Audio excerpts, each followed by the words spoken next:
vamos a dar ya paso, si os parece, al bloque 4 con José Ángel y Silvia Pérez.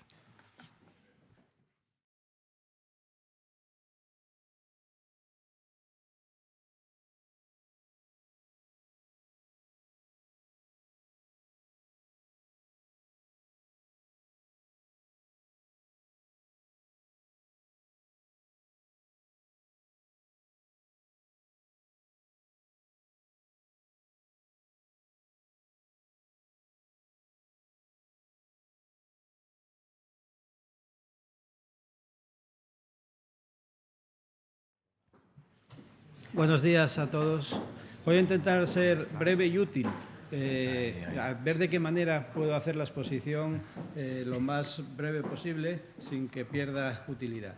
Yo voy a contar otra experiencia de fiscalización, pero una experiencia de fiscalización muy distintas a las que se dijeron hasta ahora, excepto la que dijeron los dos compañeros de Valencia, que ahí sí voy a entroncar con ellos en varias cosas. Entonces voy a ir a lo mollar. Lo que yo les voy a explicar es cómo fiscalizamos una medida económica. Antes estuvo aquí hablando de mucha fiscalización de contratación, etcétera. Es la primera vez que vamos a hablar de cómo se fiscaliza una medida económica. Entonces, difiere en todo. Difiere en cuantía, en metodología y en todo es diferente. Entonces, voy a tratar de únicamente referirme a aquello que es peculiar y lo que voy a explicar es cómo fiscalizamos las líneas de avales ICO que se abrieron para apoyar a pymes y autónomos como consecuencia de la declaración de la pandemia. Teniendo en cuenta que utilizamos, yo no voy a hablar de los resultados de la fiscalización, salvo que brevísimamente, y lo que quiero trasladarles es qué trabajos hicimos en el trabajo de campo de la fiscalización que fueron anormales respecto a los trabajos normales en otras fiscalizaciones y por qué entiendo que son relevantes y sobre todo son relevantes si vamos a fiscalizar el otorgamiento de fondos europeos Next Generation de los que se habló esta mañana. En concreto voy a hablar de 4 trabajos que realizamos. Yo dirigí los trabajos de campo de la fiscalización que está en fase de alegaciones y por lo tanto aún no hay informe al que vaya a referirme para tratar los resultados de la fiscalización. Voy a analizar 4 cuestiones, como digo, que son peculiares que realizamos y tratar de explicar en relación con cada una de ellas por qué fueron necesarias hacerlas en esta fiscalización y por qué entiendo que tenemos que tenerlas en cuenta si vamos a fiscalizar fondos Next Generation o vamos a fiscalizar medidas económicas desde nuestros correspondientes órganos de control. A esta primera se refirieron los compañeros ahora que me precedieron en el turno de la palabra. Cada vez es más necesario el tratamiento masivo de datos como la fiscalización de los sistemas informáticos y de las herramientas informáticas. Sin embargo, para fiscalizar estas medidas es absolutamente imprescindible y tenemos que tenerlo en cuenta también se dijo esta mañana cuando se habló en la otra sede, para fiscalizar cualquier tipo de cuestión que afecte a la aplicación de medidas económicas con los fondos europeos. Esto lo hacemos siempre, pero voy a insistir porque tiene especialmente relevancia en este tipo de fiscalizaciones. Otra cosa que hicimos, que yo nunca había hecho, y llevo muchas fiscalizaciones hechas, es contratar servicios de información externa. Luego, el tribunal nunca había recurrido, que yo sepa, a una empresa externa para pedir datos de empresas. Luego voy a explicar por qué fue necesario y por qué ese tipo de recursos pueden ser muy necesarios para realizar las fiscalizaciones de las que estoy hablando. Colaboración con bases de datos y registros públicos, ellos hablaron, yo les voy a explicar exactamente por qué fue tan necesaria en esta fiscalización, igual que colaboración con entidades no fiscalizadas, pedir la colaboración no a la entidad que estamos fiscalizando, sino a otras entidades. Ahora lo voy a explicar cuando vaya desarrollando los trabajos que fuimos haciendo de la manera más rápida posible. Voy a intentar sumar 2 o 3 diapositivas en una exposición para que la cosa vaya más rápida. Vamos a ver. Tengo que explicarles la actividad fiscalizada, al menos en los grandes términos, para que después podamos entender las herramientas que utilizamos en la fiscalización. Se trata de medidas urgentes, como todos dijimos, que tuvieron que aplicar del 18 al 19, se fueron los del ICO a su casa y les dijeron que tenían que comercializar estas líneas de avales de apoyo a autónomos y empresas al día siguiente, para lo que usaron herramientas informáticas que ellos ya tenían antes en las líneas de mediación del ICO, que es una cosa a la que después me voy a hacer referencia. Pero ¿qué pasa con esto? ¿Y qué pasará con los fondos Next Generation que tendremos que fiscalizar? Nosotros estamos fiscalizando la gestión por el ICO de las líneas de avales, pero aquí participan muchas entidades además del ICO. El avalista no es el ICO, el avalista es el Ministerio de Asuntos Económicos y Transformación Digital. El ICO gestiona los avales, pero son las entidades financieras las que con sus clientes, las empresas y los autónomos, conceden los avales. Luego aquí interviene el avalista, que es el ministerio, interviene el ICO, intervienen las entidades financieras que firman contratos con el ICO y las empresas que después son las beneficiarias. Y eso va a pasar en los fondos Next Generation. Ya estoy oyendo que se den a empresas que no son morosas a través de la convocatoria de subvenciones con entidades colaboradoras. Vale, nosotros fiscalizamos el ICO, pero las entidades financieras se sientan con el cliente. Con el cliente conciertan una operación de financiación. Y si esa operación de financiación concertada con el cliente pasa todos los filtros de la aplicación informática del ICO, que se llama Banca ICO, que acomodaron a la gestión de estas líneas de avales, pues queda, ¡pum!, concedido el aval a esa operación. ¿De acuerdo? Entonces, esta es una de las cuestiones que tenemos que saber, que tenemos que tener en cuenta. Voy a ir muy rápido con esto porque esto sí que tiene que ver con lo que se planteó antes. Estamos fiscalizando una medida económica. Estaremos fiscalizando en su momento pues, la aplicación de fondos europeos. Pero no podemos fiscalizar toda la medida. Si nosotros vamos a fiscalizar los avales de ICO y los vamos a fiscalizar al final de adoptar la medida, tenemos que ver la concesión que se hizo en 2020, pero casi toda esta financiación tiene una carencia de 2 años y después 5 años para la devolución. Y si yo quiero ver qué efecto final tuvo la concesión del aval en el patrimonio público, tengo que esperar 7 años para ver qué avales hubo que ejecutar y cuáles no hubo que ejecutar. Y si quiero valorar la eficacia y la eficiencia, si a través de estas líneas de financiación se salvaron empresas que tenían problemas de liquidez o de inversión, pues tengo que esperar también a ver cuáles cumplen y cuáles no cumplen. Entonces decidimos, no fiscalizamos toda la medida, fiscalizamos un aspecto, la concesión de avales. Luego vendrán los incumplimientos, las notificaciones de impago, las ejecuciones de los avales, a otra fiscalización. Y ni siquiera toda la concesión de avales, porque esa concesión de avales se fue prorrogando. La concesión de avales en 2020. Bueno, pues solo con eso, con la concesión de avales, por eso les decía antes, pues me salto esta ya, la doy por eso. Solo con esto que estábamos hablando, pues al fijar nosotros nuestro universo de fiscalización, en el año 2020 teníamos 950.000 operaciones, vamos a generalizar o a redondear, 950.000 operaciones de unos 600.000 clientes, empresas y autónomos, que movilizaron en la línea de liquidez 114.000 millones, en la línea de inversión 1.800 millones. Estamos hablando, por lo tanto, de cuantías y de cosas que no tienen que ver con los ejemplos de los que estuvimos hablando ahora. Y entonces, ¿qué es lo que nos encontramos? No nos vale nada de Excel, ni de Access, ni de nada. Nos encontramos con que cerramos una base de datos con 950.000 líneas, 83 columnas, porque cuando les digo, el aval queda concedido cuando la entidad financiera con el cliente rellena la operación en Banca ICO. Acomodaron 83 columnas. La facturación de la empresa, los empleados de la empresa, la finalidad de la inversión. Tenemos que analizar esas 950.000 líneas y estas 83 columnas para ver si esta concesión, que es automática, por el simple hecho de que entra supera los campos de la aplicación, se produce. Bueno, eso nos exige un manejo masivo de datos, que ahora voy a explicar, y nos exige fiscalizar las tripas de la aplicación informática. La aplicación informática tiene unos campos obligatorios, unos campos que exigen unos formatos, unas validaciones. No puedes ir por la línea pymes si tienes 300 empleados. No puede ser que la fecha de la inversión sea anterior a la fecha de la concesión del préstamo, unas validaciones entre ellas. Al analizar nosotros todo eso, ya nos empezaron a surgir un montón de incidencias. Ya dije que no voy a hablar de resultados, solo para explicar un poquillo por qué es necesario este tipo de trabajo, y lo va a ser si fiscalizamos fondos europeos. Les puedo decir que hay operaciones con campos obligatorios que no están rellenos, con lo cual no debieron de haberse validado ni concedido el aval.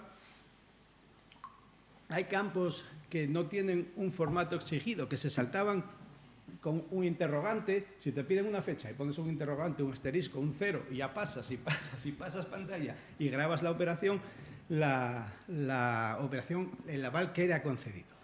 Todo eso vimos con el análisis masivo de datos del que estamos hablando. Los resultados al informe me remito cuando lo vean. Y todo eso es lo que exige que tengamos que fiscalizar de esta manera. No solo errores e incongruencias en la grabación de los datos que permiten pasar y conceder el aval.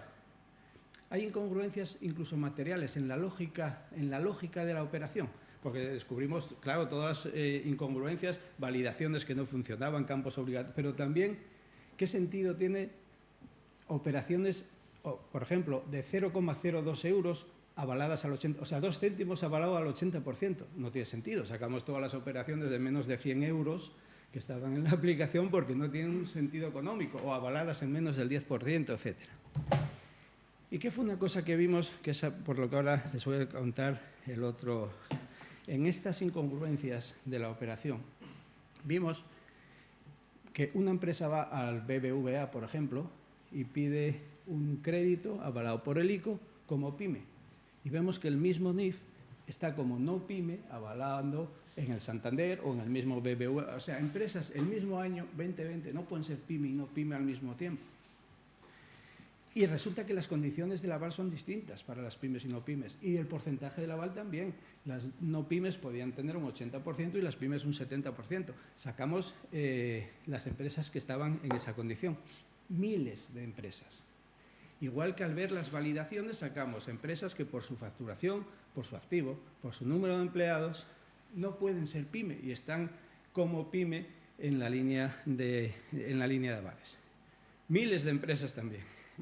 Esto lo relaciono con lo que antes decía del análisis de datos y con lo que voy a decir ahora de necesidad de acceder a registros públicos. ¿Qué hacemos con eso? Fuimos al registro mercantil a meternos para ver, oye, esto que está como pyme y no pyme, al final, ¿qué es? ¿Pyme o no pyme? Para ver cómo el sistema de control del ICO, a dónde llegaba la incidencia, la relevancia que tenía esa incidencia en la fiscalización que estábamos haciendo.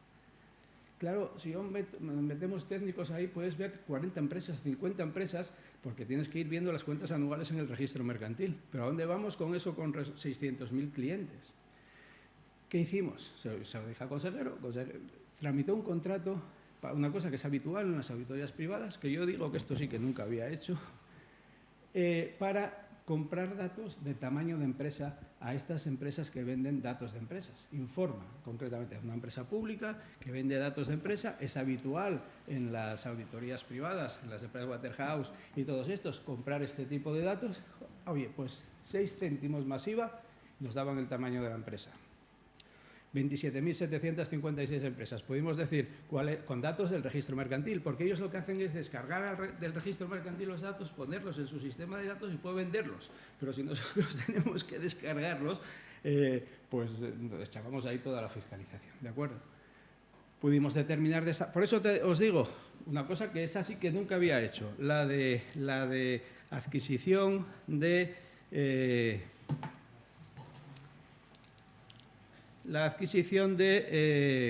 esa información a una empresa. Podemos tenerlo que usar en las aplicaciones, en las fiscalizaciones de fondos estos Next Generation, que oigo, eso se da a particulares, se dan a empresas. ¿Cómo sabemos que la empresa es no morosa, que el particular, o que la empresa que pone placas solares o que lo que sea? Que lo tengáis en cuenta como una metodología que se utiliza. ¿Y qué otra cosa sucedió? Y esto lo relaciono también con lo que antes decían los compañeros y con el tema de la gestión masiva de datos. Los avales del ICO son ayudas públicas. Hay un equivalente bruto de cada subvención. Si una empresa recibe 1 millón de euros y está avalada al 80%, pues se determina un equivalente bruto de subvención, por ejemplo, 20.000 euros. Es como si le hubiesen dado 20.000 euros, ¿de acuerdo?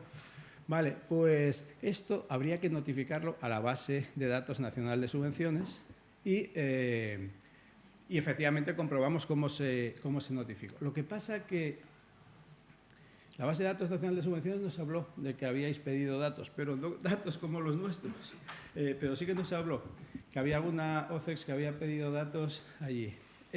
Lo que hicimos pidiendo datos es poder comprobar tres cosas. Primero, que el ICO notificó o no notificó las ayudas, porque las había notificadas y no notificadas. Segundo, que el ICO las notificó o no las notificó en tiempo, porque debería de notificarlas antes del mes siguiente al momento en el que se concede la ayuda. Y tercero, cuándo se excedían los límites de ayuda, que era lo realmente mollar. Para determinar cuándo se excedían los límites de ayuda, como los límites de ayuda se computan por periodos de 3 años, pedimos todas las ayudas registradas de nuestros 600.000 clientes, pymes y no pymes, en los años 18, 19 y 20. Otra vez al tema este de la gestión masiva de datos. No, ahora ya era una base de datos con 600.000 filas y las ayudas que habían recibido cada uno de los años. Y sacamos todos los excedentes. Otro recurso de auditoría que tenemos que tener en cuenta, que no es anormal, pero que os comento para posibles planificaciones de este tipo de auditorías. Y voy a acabar con el último. Había otra cosa que teníamos que comprobar. ¿Cómo voy de tiempo? Pues te queda un minuto. Estaba prohibido que las entidades financieras vincularan la concesión de los avales a que te hagas un seguro de vida, a que saques una tarjeta o que destines, sobre todo, nosotros leemos las noticias, a que destines los avales a pagar deudas anteriores, porque los bancos, lo que lees por ahí, oye, tengo un cliente con mucho riesgo, pues le damos un aval, un crédito con el aval del ICO, que pague el anterior y ya por lo menos el riesgo queda cubierto con el aval del ICO. Es decir, sanear los pasivos de los bancos aprovechando esto de los ICOs. Y eso no es la finalidad, liquidez ni inversión. Estaba prohibido destinar el dinero a pagar deudas anteriores que el cliente tuviera con esa entidad bancaria. Bien, ¿y cómo comprobamos nosotros este tipo de cosas? Pues no podemos comprobarlo, porque antes os decía, viene el ICO es uno, la entidad financiera, hay un montón, ¿a quién pedimos información? El banco no te va a decir si pidió un seguro de vida, si pidió una tarjeta al cliente, si destinó a pagar antes tal, ni te lo va a decir. Pues la única forma que tuvimos de hacerlo, pues no, es un problema sacar el informe. Antes algún compañero habló de lo que pasa después de que hacemos los informes y nos vienen después de que hacemos informes cosas negativas. Bueno, yo me acuerdo, estaba haciendo esto y salió José Luis Moreno en la tele diciendo yo pido créditos del ICO. Ahora nos estropea la fiscalización. ¿Cómo compruebo yo ahora la finalidad? O por lo menos decimos algo en el informe de cuál es el sistema de control de la finalidad de la financiación que se concede y de que no se vinculan otras. Pues lo pedimos al banco, como no podemos hablar con los clientes, lo pedimos al Banco de España y a la CNMC. ¿Qué quejas llegan al Banco de España y a la CNMC de los clientes? Hay la tira de ellos. Y, por lo tanto, es otra línea, y así no hablo de resultados, otra línea de trabajo, otra técnica de trabajo que no es habitual, que es pedir la colaboración de otras entidades que no son la entidad fiscalizada.